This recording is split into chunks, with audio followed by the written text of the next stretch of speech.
आता आपण त्रिकोणाचे प्रकार अभ्यासणार आहोत. त्रिकोणाचे प्रकार, टाइप्स ऑफ ट्रायंगल. त्रिकोणाच्या बाजूंवरून होणारे 3 प्रकार व कोनांवरून होणारे 3 प्रकार असे एकूण 6 प्रकार असतात. पहिला प्रकार आहे बाजूंवरून होणारे त्रिकोणाचे प्रकार. पहिला त्रिकोण आहे त्रिकोण PSJ, त्रिकोण RKU आणि पुढचा आहे त्रिकोण NOP. खाली आपल्याला एक सारणी दिली आहे.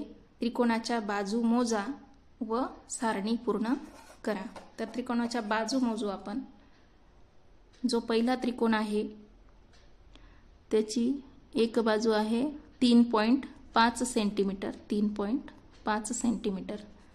दुसरी बाजू आहे 3.5 सेंटीमीटर आणि तिसरी बाजू आहे 3.5 सेंटीमीटर. आता या ठिकाणी जी सारणी दिली आहे त्याच्यामध्ये आपल्याला बाजू मोजून आणि लिहायच्या आहेत. आता पहिला जो त्रिकोण आहे त्याच्या तीनही बाजू 3.5 सेंटीमीटरच्या आहेत. याचा अर्थ या त्रिकोणाच्या तीनही बाजू समान लांबीच्या आहेत. हा समभुज त्रिकोण आहे. समभुज म्हणजे सर्व भुजा समान आहेत. दुसरा त्रिकोण आहे त्रिकोण RKU. तर याच्या आपण बाजू मोजू. बाजू RK आपल्याला दिसते आहेत. बाजू RK 3.7 सेंटीमीटर, बाजू KU 3 सेंटीमीटर आणि बाजू UR 3.7 सेंटीमीटर. तर इथे सुद्धा आपण रिकाम्या जागेवर त्यांचे माप लिहायचे आहेत. बाजू RK आहे 3.7, KU 3 सेंटीमीटर आणि UR 3.7 सेंटीमीटर. या ठिकाणी आपल्याला 3.7 आणि 3.7 दोन वेळा दिसतो आहे. म्हणजे दोन बाजूंची लांबी समान आहे. हा समद्विभुज त्रिकोण आहे. दोन बाजूंची लांबी समान आहे म्हणून हा समद्विभुज त्रिकोण आहे. आता हा समद्विभुज नावाचा अर्थ काय? सम म्हणजे सारख्या, द्वि म्हणजे दोन आणि भुज म्हणजे भुजा. तर दोन भुजा ज्याच्या सारख्या लांबीच्या आहेत असा त्रिकोण म्हणजे समद्विभुज त्रिकोण. आता तिसरा त्रिकोण आहे त्रिकोण NOP. त्याच्या पण बाजूंची लांबी आपण मोजणार आहोत. बाजू NO आहे 2.6 सेंटीमीटर, बाजू NP आहे 5.5 सेंटीमीटर आणि बाजू OP 3.2 सेंटीमीटर. तर अशा पद्धतीने आपण इथे माप लिहिली. 2.6 NO, बाजू NP 5.5 आणि बाजू OP 3.2. तीनही बाजूंची लांबी भिन्न आहे, वेगवेगळी आहे आणि म्हणून हा विषमभुज त्रिकोण आहे.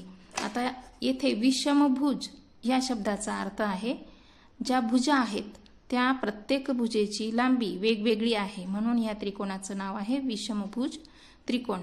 तर अशा पद्धतीने बाजूंवरून त्रिकोणाचे प्रकार हे आपण अभ्यासले.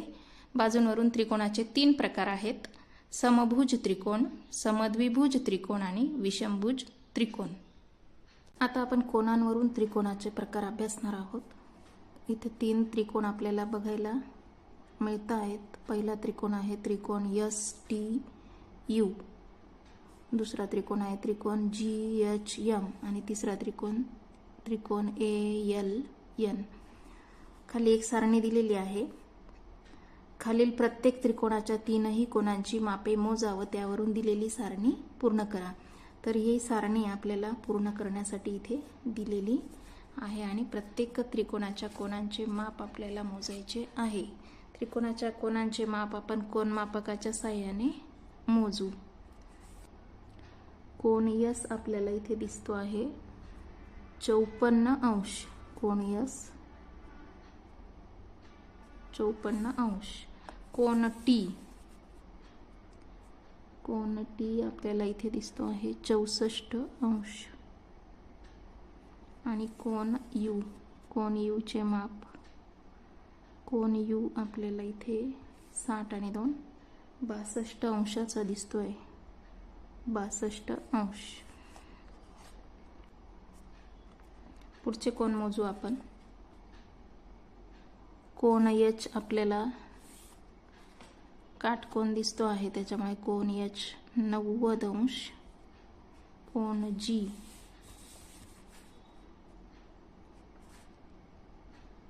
कोण G 42°. कोण M कोण M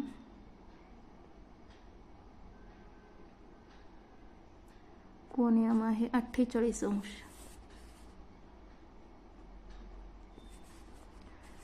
आता तिसऱ्या त्रिकोणातील कोणांची मापे मोजू. कोण A. कोण A आहे 25°. कोण L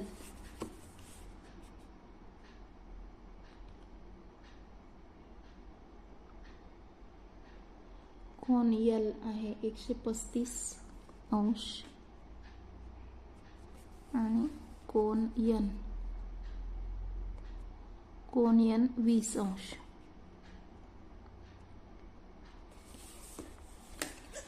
तर कोण आपण मोजले आहेत आणि कोण मोजून ही सारणी आपण पूर्ण केलेली आहे. आता या सारणीचं निरीक्षण केल्यावर आपल्या लक्षात येतं की जो पहिला त्रिकोण आहे त्रिकोण STU, यामध्ये कोण S 54, कोण T 64 आणि कोण U 62° आहेत. तीनही कोण लघुकोन आहेत आणि हा लघुकोन त्रिकोण आहे.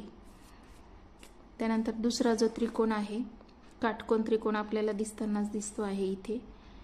काटकोन आहे एक H जो आहे 90°. तर या त्रिकोणामध्ये एक कोण काटकोन आहे आणि दोन कोण हे लघुकोन आहेत आणि हा त्रिकोणाचा प्रकार आहे काटकोन त्रिकोण. आता तिसरा जो त्रिकोण या ठिकाणी आपण बघतोय, एक कोण हा काटकोनापेक्षा मोठा म्हणजे 90°पेक्षा मोठा इथे दिसतोय, म्हणजे तो विशाल कोण आहे. आणि म्हणून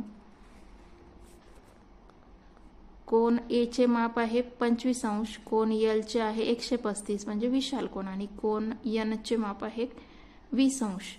यावरून आपल्या लक्षात येते की एक कोण हा विशाल कोण आणि दोन कोण हे लघु कोण आहेत, म्हणजेच हा विशाल कोण त्रिकोण आहे.